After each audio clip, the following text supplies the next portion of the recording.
Bueno, en este video voy a hacer una pequeña introducción a la trigonometría, es muy resumido y esto lo voy a dar en videos posteriores con unos que ya tengo bien ampliados e investigados sobre el tema.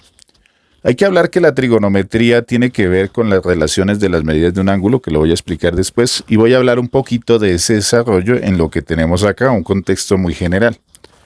Hay que tener en cuenta que en el papiro de Ames, que está en el año 1000, datado más o menos del año 1680 al 1620 de Cristo, que está en museos, se encuentra una relación que se utilizó para las pirámides llamado en ese análisis trilaterometría, que se diferencia de la trigonometría porque simplemente es relación entre lados. Dentro de esa trilaterometría pues aparece la medida llamada seque y que se analiza, que es que se utiliza una medida de un codo egipcio en vertical y luego se toma la medida en horizontal, y esa medida en horizontal que se usaban en codos, palmos o dedos para la medida de ellos es lo que se llama el seque. Entonces, si notan, si fuera una medida de un palmo, pues es una línea que iría más vertical que la anterior. Podemos trazarla acá. En cambio, si fuera de 2 palmos, pues va a ser más inclinado, que iría por acá. Y si se fuera a hacer una construcción de 3 palmos, pues iría hasta acá, entonces sería más inclinado.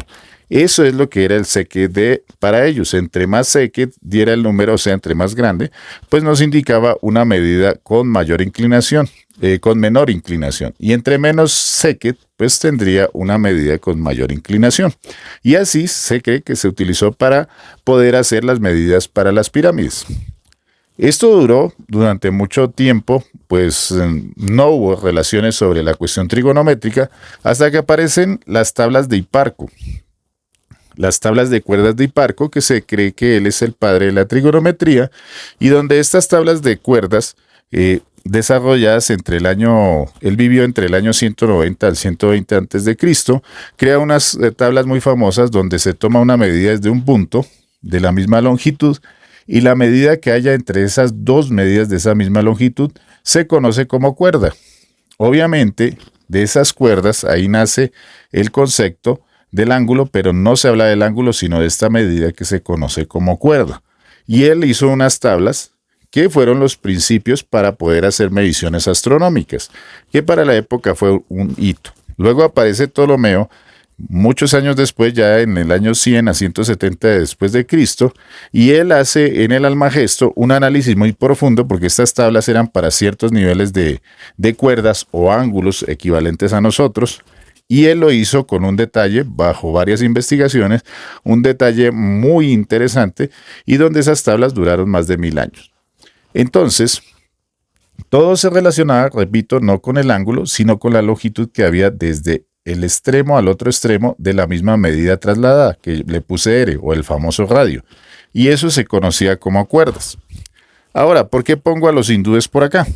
Pues resulta que los hindúes fueron más allá.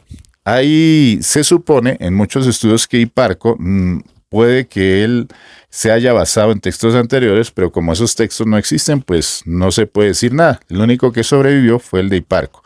Pero sí hay algo muy interesante con los hindúes en un libro que se llama el Surya Siddhartha, que trata, que se establece que puede haber sido escrito en el año 400 a 300 antes de Cristo, y como ven es más antiguo que lo que planteó Hiparco.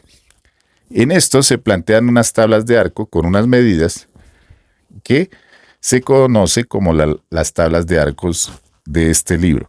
¿Cuál es la cuestión? Que ellos imaginaban que 2 puntos estaban acá y que esos 2 puntos pues se rotaba como en forma de una circunferencia, y ese giro de circunferencia que cortaban esa misma línea pues la conocían como arco.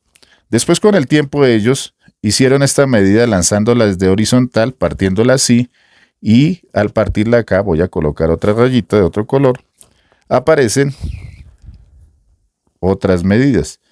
Y aquí, estas 3 medidas, lo que era esta longitud horizontal, esta longitud vertical y esta longitud que tenemos acá, esta pequeñita, pues ellos hicieron tablas de eso.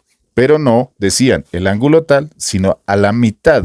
Le llamaron después arco, y ese arco, dependiendo del tamaño de ese arco, recuerden que esto es basado en un círculo, ese arco dependiendo de ese arco, le sacaban esas tres medidas, donde estas medidas corresponden al seno y al coseno, y otra medida que ya no se utiliza.